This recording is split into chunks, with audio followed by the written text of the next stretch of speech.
IgNar is that jungler. Last Blitz Honda MVP, Svenskeren, faces off against Santorin, who's been good.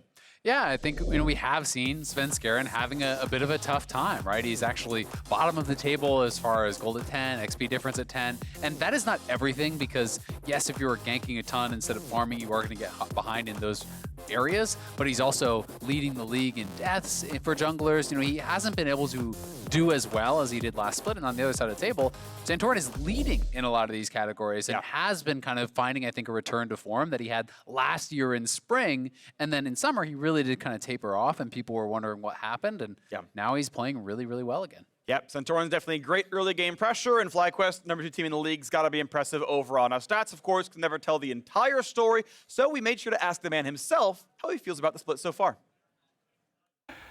I definitely feel it to a certain extent that it's just a lot easier to play my role right now. I wouldn't say I'm having the best split of my life or anything like that, because I do think in my past years, I actually feel like I've had really, really great splits, like where I was top 3 on like a pretty mediocre team. Whereas I feel like if I was on a really good team while being like the top 3 guy, I'd probably be like the first place jungler. So right now I definitely love having a good team because it feels like it's so much easier to play the game. And even in tank metas, I don't feel bad anymore because like especially as tanks like trying to lose Sajani, which I played 2 games already. As me, I walk up, I click ultimate on Sajani, don't have to do anything else. I just hope my team carries me, right? Sometimes they will, sometimes they won't. I feel really comfortable now that my team will carry me every time.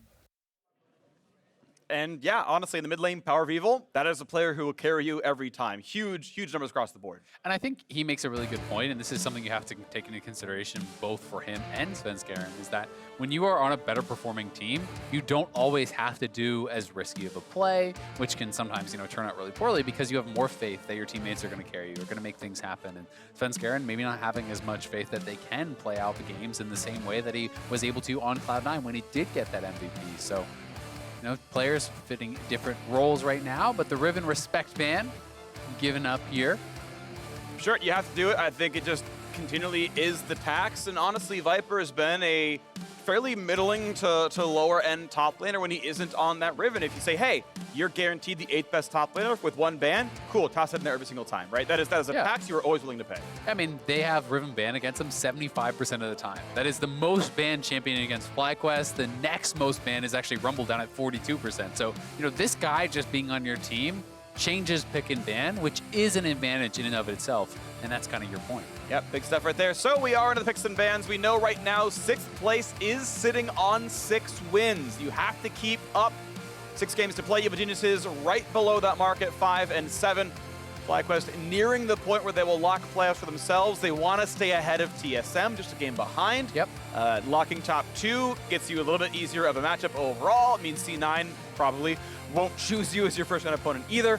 As the Senna comes through, that is another champion you've seen get a ton of bans, and we're expecting that to be Bang playing it, but as essentially support Senna. Yeah, the fasting Senna is kind of, as the term has been coined, where you are starting, the support item, you are not actually farming.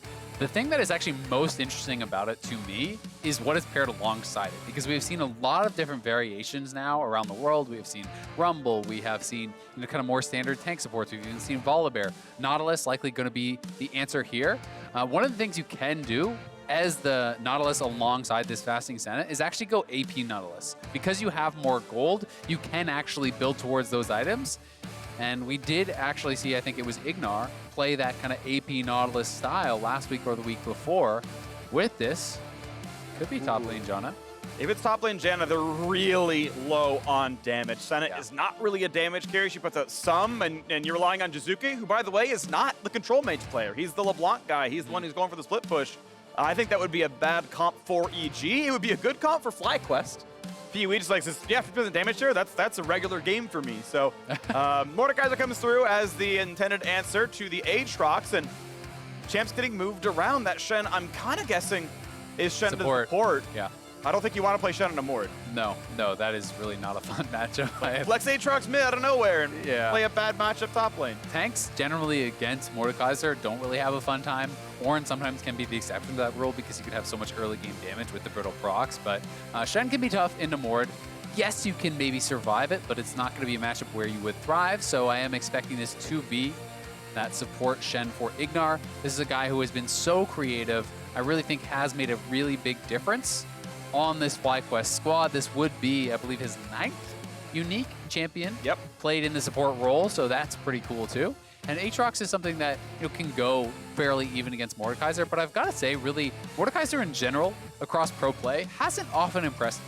It feels like it not really getting a lot done most of the time. Yeah. It's kind of even or behind in lane and rarely able to find a lot of success in team fights. It's one of those things that I think it's almost, from talking to a lot of pro players, people are having their opinions so shaped by scrims for this champion, where it really succeeds in these kind of scrappy games where you're fighting constantly. In pro play, where people are more willing to kind of be more defensive and go down a couple of CS when they have to and not fight as often, it's rarely finding as much success. So we'll be interested to see if Kumo can do well on it. He did have a strong Mordekaiser game earlier in the split, but it just hasn't been a champion that I've really seen be very successfairly overall, or at least as successful as my expectations. Well, we'll see if Kumo can buck that trend. He should have a pretty solid matchup against Viper there. I think these two are of fairly similar skill levels, and we'll see if Svenskeren can maybe tilt that matchup here as well. Santorin's going to get Lee Sin for himself, by far his most played. It's now 6. Second place is 2. Yeah, with Rek'Sai banned, the picks become a little bit less obvious. Pantheon would be interesting. I'm not sure if this is going to be jungle or mid. We will find out, as this last pick will get locked in, but already Nautilus plus Pantheon, a lot of gank assistance there. That can be pretty powerful as far as the engage. And when you're looking at cross-map plays, I always think Senna is so strong with that. So if you go Taliyah Pantheon plus Senna, you're looking for these global plays where Senna can assist from across the map and really make things happen. And we have seen these types of comps come in a couple times. TSM notably played it a few weeks back. It did look good for the early game, but it's tough to execute on, because you have to get into the back line. You can't just fight front to back, kind of slow gameplay as Pantheon. You need to be getting flanks. You need to be working really well on these coordinated engages.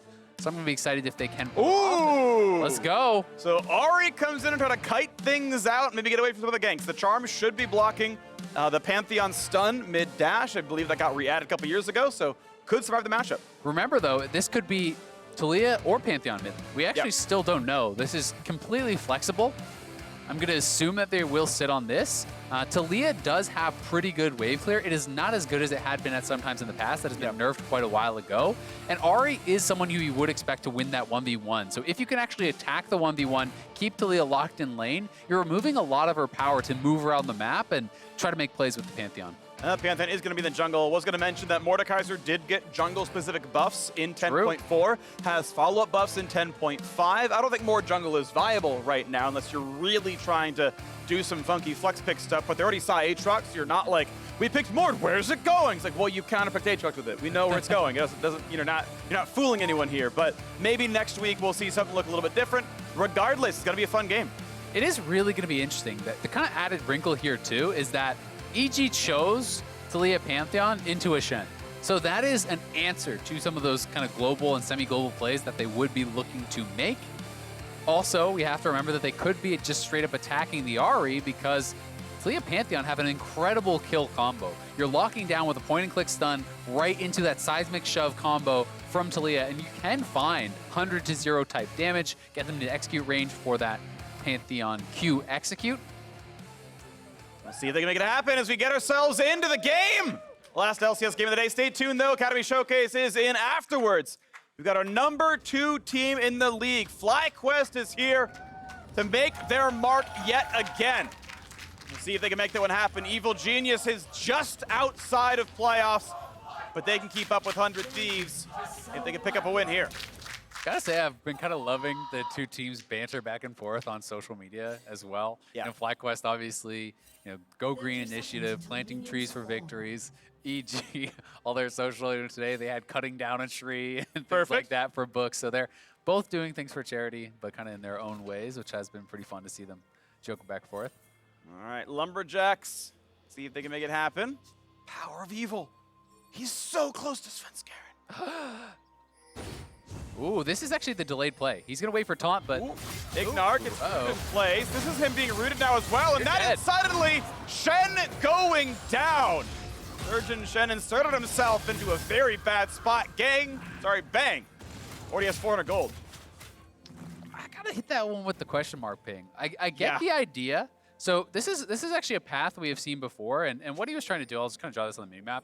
You actually taunt over this wall, you come into this bush, and you wait right there until the cooldown is up, and then you try to invade behind that person. But because they did it so late in the game, and because that entrance is almost always guarded by multiple people around that side of the map, like it's very risky, right? Usually you see that play made actually on top side. You know, It's also warded. Yeah, well, yeah. or what? Sorry. I don't know if he was actually spotted walking across. Oh, they warded afterwards. He warded after, yeah. So it's one of those things where usually this is used as a top lane invade, where Gragas or Shen will go over that wall, wait for the cooldown, then wrap around behind.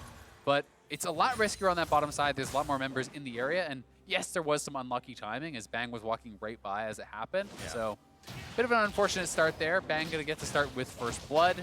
We'll be pretty happy about that. One small benefit for FlyQuest, though, is that Bang didn't actually get to spend any of that gold. Yeah, he's got the exact expected starting item setups here, so it'll matter for the first recall. It just won't matter for the laning phase itself. Santorin able to pretty easily go red to enemy blue, and so he's not going for Gromp here. Yeah, something else worth pointing out, I always feel like support Shen is something I've played a fair bit in the past, because I just find Shen fun.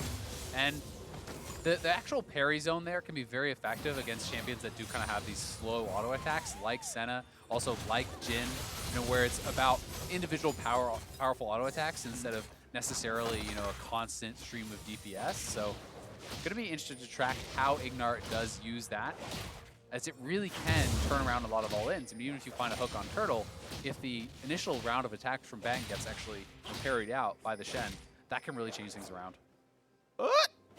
Takes it, gets the level up. Svenskeren can see that the camp was gone, but it's going to be 3 camps apiece, as it's a very slow path to Santorin, right? His red, enemy blue, all the way across to his own wolf to preempt a Svenskeren invade.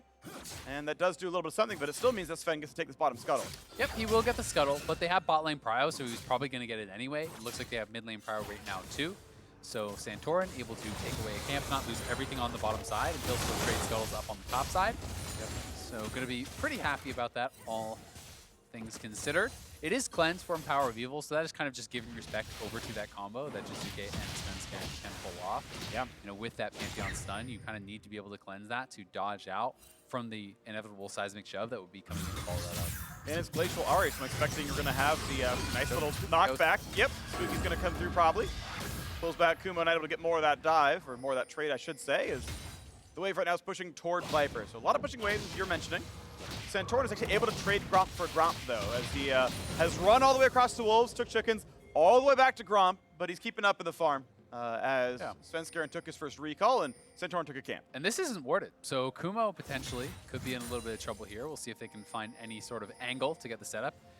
Feels like it'd be a little bit obvious if he just straight up runs up, but here we go. That's flash down, that's flash W to follow, but he goes to the side! And that means Kumo could get away! The Q's gonna land, but it's not enough! Kumo survives running flash for flash. Yeah, he does trade the flash for flash. Did Viper flash afterwards, though, so they did kind of want to go for that kill, I do believe. Yeah. I think they probably could have just taken the flash and been happy with it. Felt like they might have had lethal damage there, so they do look for it. And now with Jiizuke missing, it's just going to be FlyQuest bot lane. They have to back it up, but we'll see if they can actually re-enter. They may have waited around a little bit too long anyway. Bit of poke, nothing else. The 2v4s are tough. As the wave gets thinned out, they say, okay, not enough time to dive properly. Out we go, this is ours. And they actually lose quite a bit of farm, right? You know, you're comparing the Nautilus with the Aphelios. You're not comparing the Senna, who is going to be playing that support item. So already 10 plus CS in the advantage. You're going to be feeling pretty good about that. And it does bring you much more of a true tank in that front line, because normally you look at this and you're like, well, you don't have Pantheon as a tank, and usually the tank supports are kind of more pseudo tanks. They're really reliant on having that stone plate active, and then outside of that, they're pretty squishy. But Zeyzal going to be able to build full tank items, and largely I've been seeing when it is these tank supports playing alongside the fasting Senna, it's just a rush towards things like Deadmans, which can be quite effective. And right now, Bang is able to feel pretty comfortable. I got to point out, of course, yes, 400 free gold for first blood, but even subtracting that, subtracting first blood gold, he's still 100 over IgNar. So he's been very efficient in using that sickle and getting the damage output, going towards what I'm assuming is the very standard build of Umbral Glaive first, right? You're going to get that Sightstone, you're going to be a complete an awesome ward killer, and still some lethality so that you can deal decent damage in team fights. Yeah, there's just so much utility on that item. Not only revealing the wards, but allowing you to one-hit them is actually a really big deal, especially on Senna, who is a slow auto-attacker. Like, how long does it actually take you to kill those types of wards off? Jiizuke stole it! So rude. Thief! It's a support, it's okay. Yeah, it's going to be all right. This is going to be early Ocean Drake picked up just past 6.5 minutes in. Grabs the souls as well. Bangs going to feel pretty comfortable. Look at that. Helps Svenskeren save an auto attack. Knocks down the honey fruit. Good job. What a pal. What a pal. What a buddy. Yeah. What a guy. All right, that's enough out of you. All right, you're right. You're on timeout. Okay. So, PowerOfEvil pushing this one in. Jiizuke going to be running back to lane here. He has hit 6, so now you have to start worrying about Jiizuke's roams even more. Anytime he is off vision, you have to worry about the potential for Taliyah to ult in. Obviously, Svenskeren's still pretty far away from 6, and FlyQuest on both sides could be looking here. If you can actually find the charm, there's potential for that follow-up from Santorin and lethal damage, but you'd have to be willing to either commit your flash or ultimate to start the fight off, and not even sure if they are still here. Yeah, they're going to go for it. Taunt flash taunt, doesn't land, but the rest of it's going to. This is big damage. Jiizuke's instantly already gone. I like it. It is a commitment of a lot of spells there. The taunt flash, the flash charm to follow that up. But once all of that lands, he's just gone. And this is a really good example of how to play around globals, is attacking the global. We actually saw this done excellently by TSM earlier today against C9, where, hey, you want to go for Shen? Great. We're just going to be in Shen's lane. He can't ult to himself, so you're not going to be able to help yourself out in that way. Also kind of interesting that it's actually Hex Flash here on PoE. So it'll be fun to see if he does look for any sorts of plays with that. Playing out of vision here, this was a lot of patience for FlyQuest. Actually was waiting for IgNar to show up, and then a 3-man collapse. Svenskeren spotted. They know he can't respond to this. So flash taunt, hits that, charm connects, the Q is guaranteed. Would have had to be able to flash very early there from Jiizuke to get out, because once some of it lands, it's all going to. Yeah, and I actually kind of like the flash first. It, guaranteed the minimum amount of time before your opponent can react. You just, as soon as your model will then connect, you guarantee that it hits. So not enough time for Jiizuke to react and flash, but now a 2v1 on the top side. Viper is rooted. He is flashless, and a bit of damage back towards Bang. He's making it close. That's going to force Bang's flash away, but still the kills come through. Evil Genius is 2-1. Yeah, really close there from Viper to actually getting a kill back. If he could have landed that Q3, might have been able to take him down. But still, EG on the earlier rotation. They have the Rift Herald available. Svenskeren got that in the aftermath of that initial mid lane kill. So we'll be able to drop that top lane. They're just going to try to knock down the first 2 plates and then probably drop it. Yeah. And should be able to finish off this tower if they want to go for it. Now, Senna not the fastest turret killer, but it's going to be good enough as the Herald is summoned at a pretty good clip, and this turret is all but gone. Also worth noting, it is going to be the AP Nautilus. So he's actually going for Proto Belt. That is going to be the Kindle Gem plus the Amp Tome there. Would be shocked to see anything else. Pretty cool stuff. This is actually what we saw IgNar do, so Zeyzal kind of taking a page out of his book, and we'll see how effective it can be. Because the AP Nautilus is something I think people kind of know a bit about, thanks to Doomby, and it is so much added damage for any backline dive. So not only do you now have the Pantheon as well as the Taliyah flying in, but the ultimate from an AP Nautilus is adding a pretty significant amount of damage and can make it even easier for them to set that up, because now you don't just need the stun coming through from a Pantheon to set up the Seismic Shove. You can actually set that up easily with Nautilus too and combine that burst there. The items keep ticking up. Evil Genius is 500 gold in the lead. That is the turret, mostly claiming that one. And nice by PoE, Hex Flash is in place just to look cool. Does not have the chance of running for the extra move speed on Summoner spell usage. Doesn't have Sorcery secondary, so he's not going to get that extra little bit, but still going to feel pretty comfortable as we've now swapped the lanes around. The duos are on the top side. There's no turret for EG to kill, but they can keep their lane alive. Then they're not going to lose any gold on either side. Yeah, but we're seeing PowerOfEvil just keep Jiizuke pinned under his turret, in part thanks to Santorin and IgNar and their play in that mid lane, but this is what you want to do. If Taliyah is stuck under the turret, you're going to have so much trouble, and Taliyah actually has much higher mana cost. This is a really old nerf to Taliyah that happened a long time ago, but you can see no really additional mana items kind of have been built up besides that Dark Seal. So Jiizuke is constantly PowerOfEvil has been pushing in, utilizing the Lost Chapter there to refill the mana, getting a blue buff, and just keeping him pinned. And sometimes Jiizuke's item choice, right? He rushed Sork Shoes, which is move speed. It's Magic Pen for burst damage, for getting over to a squishy, but if he's locked on without mana, he's not getting to that squishy. Taunt's gonna land, big damage right now. Ult at the top, doesn't matter. PoE picks the kill onto Zeyzal. But here comes Pantheon. Santorin, not gonna live either. Bang already on a killing spree, and Evil Genius is feeling comfortable. They will be able to trade a kill back, but it does cost them Kumo's teleport. That's traded kind of pretty evenly back and forth as far as the summoner spells. Actually, it looks like FlyQuest committed more, so gonna be pretty happy about getting a kill back there. Dragon is now spawning. Santorin should be able to get down and answer this. Jiizuke doesn't have ultimate. He is up in the top side, so we'll see if FlyQuest want to try to rush this to force the hand of EG a little bit. A whole bunch of teams sitting at 6 and 7 wins in Academy League, so it'll be fun to watch that one. But now FlyQuest want to make the big play. 2 versus 4 right now. Is it gonna be enough? Viper can't find the sweet spot, and IgNar's forced to run. But Viper's gonna drop now as well. A quick 2 for 0. FlyQuest opened it, and they could not close it. Still trying to fight though, but tanky frontliners are around. WildTurtle being chased. Jiizuke flashes for the solo kill. EG 3-0 in that fight. They just went so early. I feel like we need to see a replay on that. I want to know what they had vision of. I thought they were aware of how many members from EG were in the area, but Turtle is farming by his turret. PowerOfEvil is far away, and they're like, all right, let's go. How is that ever going to work out? Maybe they didn't have vision. They thought there were only 1 or 2 there. Yeah, I want to see it. Yeah. All right. What do they see? Okay, so they don't have, they saw the Pantheon, they saw Bang walk by, they saw the Blast Cone, or actually the Vision Plant get hit, so they should know there's 3 there, at least. Zeyzal is running back from base, so there's actually 4. So they were opting into what they should have known was a 2v3, but even if Zeyzal wasn't there, that was not even remotely close. Santorin and PowerOfEvil were quite far away. If they had a bit more patience, that could have been a really great fight. Like, if you go for that engage, when PowerOfEvil is there and when Turtle is there and Santorin is there, and you can follow up and crush them, because they didn't know where Viper was.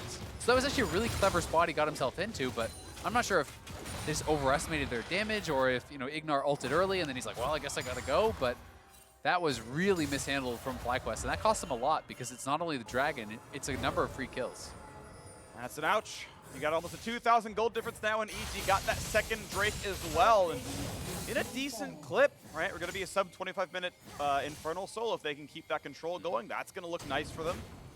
We'll see what FlyQuest wants to do, though. They're still playing aggressively. PoE, Santorin heading to the bottom side. This could be a 4 versus 1. And you can see Kumo is forced to give up the turret. Plates have not yet dropped.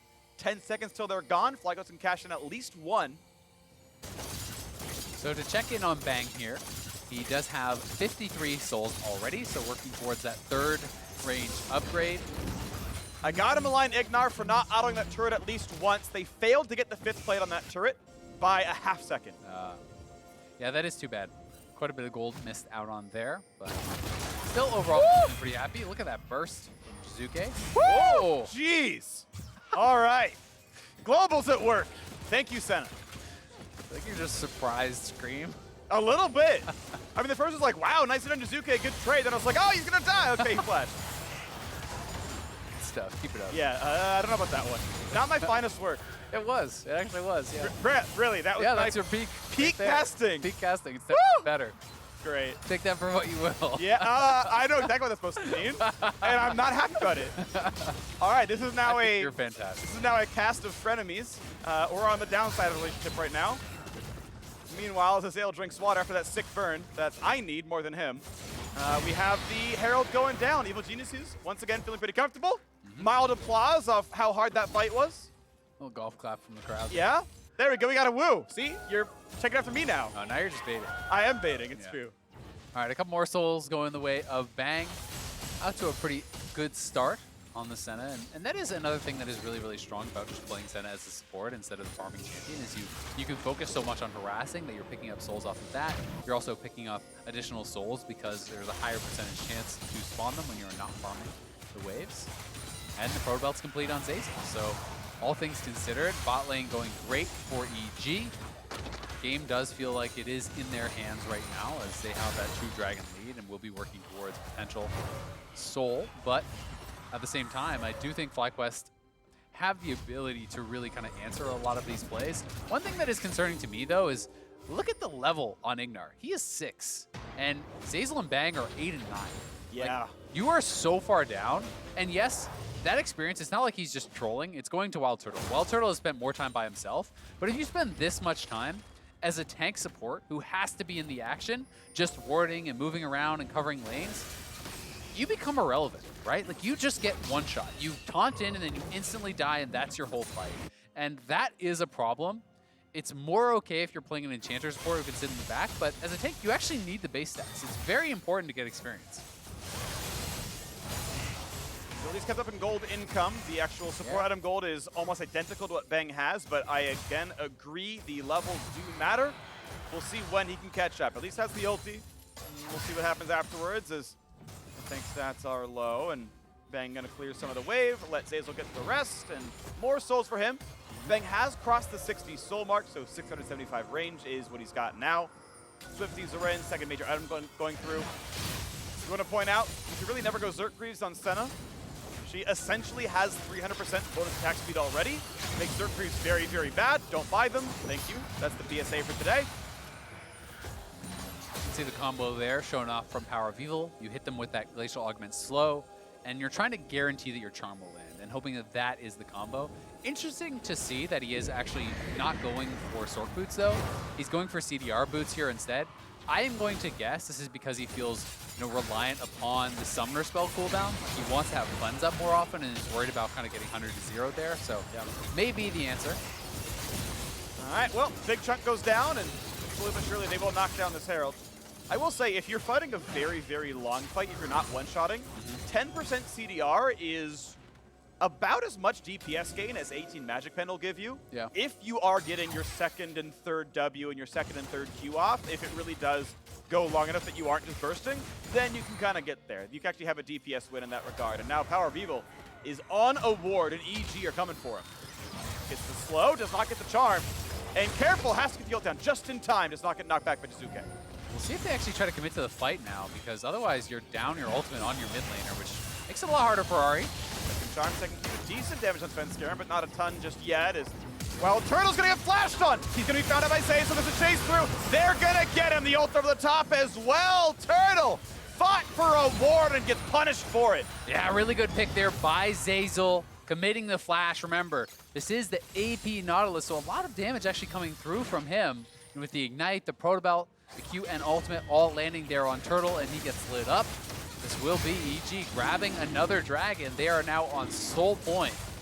And FlyQuest are going to have to worry about that for the rest of the game. They're going to be having to contest at all of these dragons. And when it is 3-0, it's so much, I think, kind of weighing on your mind that one pick can cost you the game. So let's watch this one more time. After already having forced out the ultimate here from PowerOfEvil, Turtle looking for it, flash, Q does land right into the ultimate, another knockup, the Pantheon stun coming through, so much chain CC, even pulled him at Mordekaiser, so it's really no opportunity for him to flash once he got hit by that initial hook. Would have had to instantly flash before he even got grabbed by that. What's gonna happen, to be honest? So, look at the game state we've got right now, and it's Evil Geniuses comfortably ahead. Solid 2,000 gold up, third Drake already picked up, and you know what that means. 24-minute Infernal Soul is on the docket. And burst damage is what this team wants. It's squishy access. And as we already pointed out, there aren't really any tanks on FlyQuest here. Yeah, there's not a lot, right? You can kind of play that pseudo tank as Aatrox if you are doing well and you are kind of just life drain tanking a lot of this, but that can become very, very difficult from behind, especially. PowerOfEvil now just trying to spread the map a bit, trying to get themselves in as good of a position as they can before this next dragon fight, which honestly may decide the game if EG can grab it. Phantom over the top, gonna have to get away from that one, does not find the slow. Has to burn the ulti, but it's a shorter cooldown for PoE, so can't really hate that. I mean, he's already on 45% CDR, so it's under a minute on this cooldown. So that is not going to be that big of a deal that it's forced out. And as you say, Svenskeren will be on a longer cooldown, but he does have a lot of CDR himself here.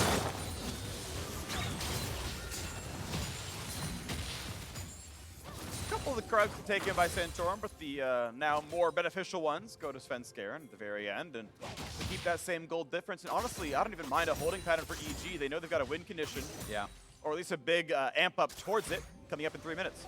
Yeah, I think they're sitting in a great spot. It's just going to be a matter of how well can you maintain this advantage. You know, it's okay to kind of sit around as long as you're going to be able to grab that next dragon, but you have to have a plan to then kind of push the game forward past that, and especially if you're not able to do it. Right now, Zeyzal's the mid laner. Solo turret gold for Zeyzal, beautifully done. 3-0-3, best beard in the business. As now top lane is under fire. Jiizuke! Woo, woo. Nearly takes down IgNar. Still would have lived even if he was level 6, but you can see that those burst combos get pretty close. Yeah, getting chunked very low there was IgNar. And it's going to be an abyssal second here for Zeyzal, so partially to amp up his team's damage. You know, when you're looking at purely defensively, I would kind of feel like, hey, you probably want armor more than Amar here, but I do think the added bonus of being able to amp some of the damage from Jiizuke as well as Kumo is pretty nice. And we just keep waiting to find the openings. When can FlyQuest get their way in? It's been them getting chunked out by Jiizuke. It's been them looking to split push and getting stopped by Svenskeren. That Pantheon ult almost back up already, as you mentioned. Pretty good CDR, 30% with Black Cleaver and the Warrior Enchant. And they're not really winning in side lane anyway. They're just kind of pushing in the wave. PowerOfEvil been getting a bit done. A nice little sidestep there on the charm from Jiizuke. But, you know, especially over on the other side of the map, Kumo is winning out here. I do think he has a nice set of items to actually deal with the Aatrox. Healing reduction, pretty important there. And going a bit tanky early on as Mordekaiser can be very effective against these types of champions, especially when it's physical damage jungler plus top laner. You're going to get a lot of benefit out of that. And then Leandry's just straight up so strong. You know, in combination with your passive, if you have someone in that ultimate, really can get an incredible amount of damage out. Again, Svenskeren finds some opponents, but feels safe enough to knock down the ward himself as the rest of EG might come over. Can they find the opening on Santorin? Not quite, as they've all run away. That means the ward's going to be claimed without much issue, and we're now only 1 minute away from the Infernal Dragon coming up.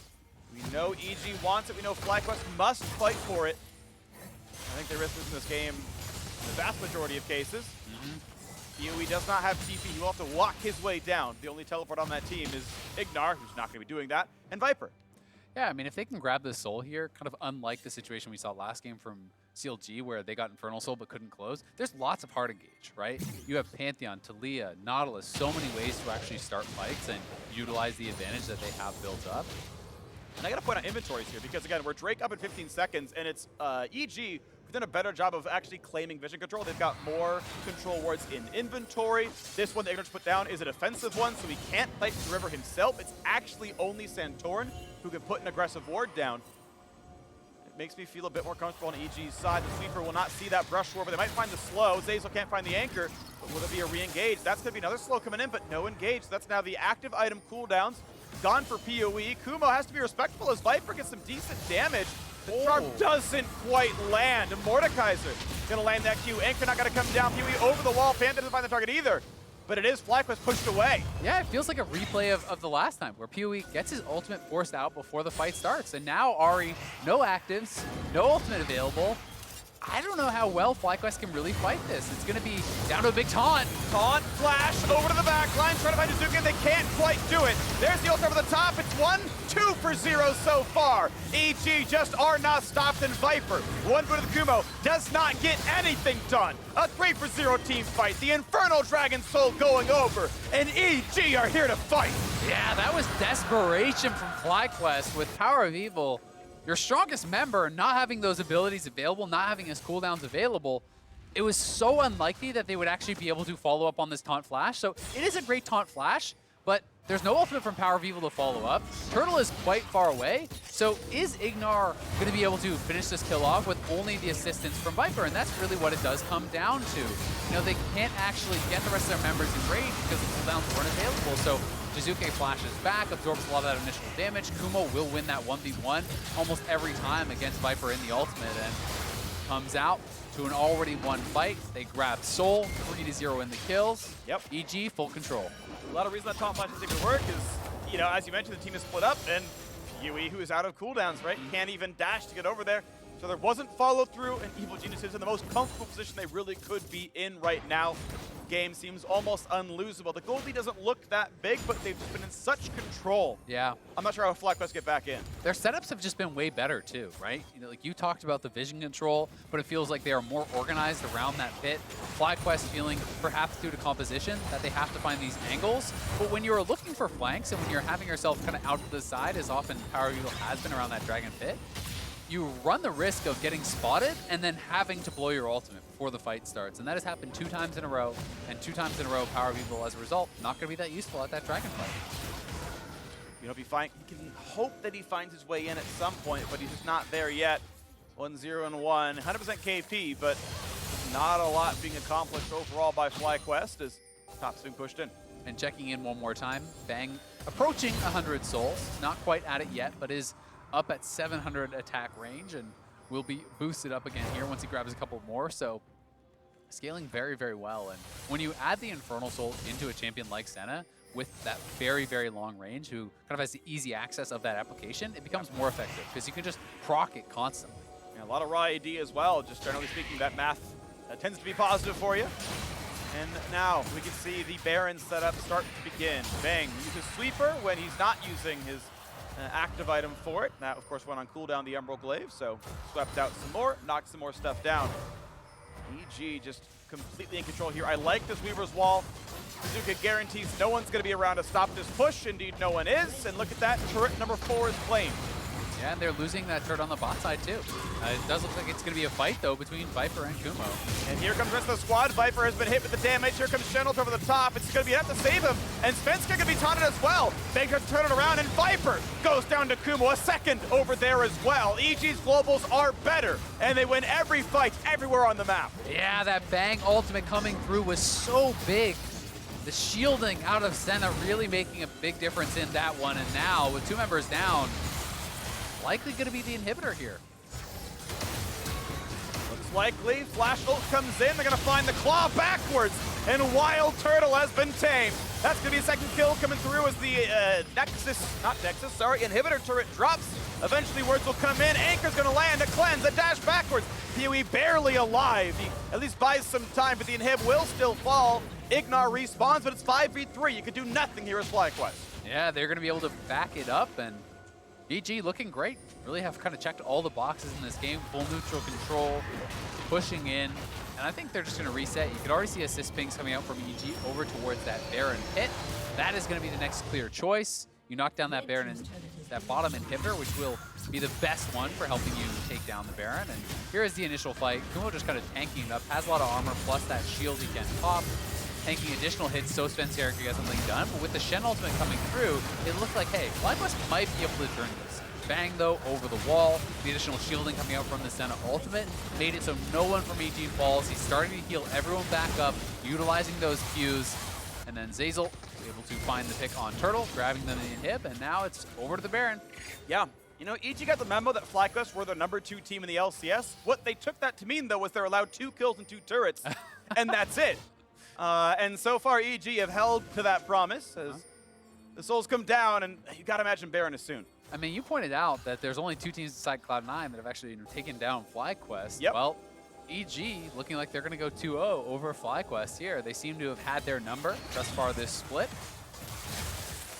Svenskeren maybe found out here. Reinforcements, though, on the way, and the charm couldn't land on the slow target channeling E. DB. Here comes the flank. Here comes the play. This is the one FlyQuest must win. Flash gets away from Senna, but they will still knock down Santorin. Reinforcements not in a good spot. He can't cancel it. And Viper's about to be defanged. IgNar running away, but he's not going to do anything else either. Weaver's Wall comes over. He's going to find some damage. He's going to get those second kills across. And that's going to be almost the ace because WildTurtle is nowhere to be seen. Yeah, you can see the super minions are actually on the Nexus turrets right now. Oh. They stopped Turtle's base. He's real dead here. Jiizuke's going to find the knockback. He's going to find 2 solo kills on Turtle in the same game. The ult to close it out. Evil geniuses handily knocked down FlyQuest. Yeah, let's see how quickly they can close this out. Multiple members are respawning, but they should be able to get there in time. Yeah, this is the low-tempo game end as we call it over. He kicks them back, going for the wave clear. Still a 5v2. EG got the ace.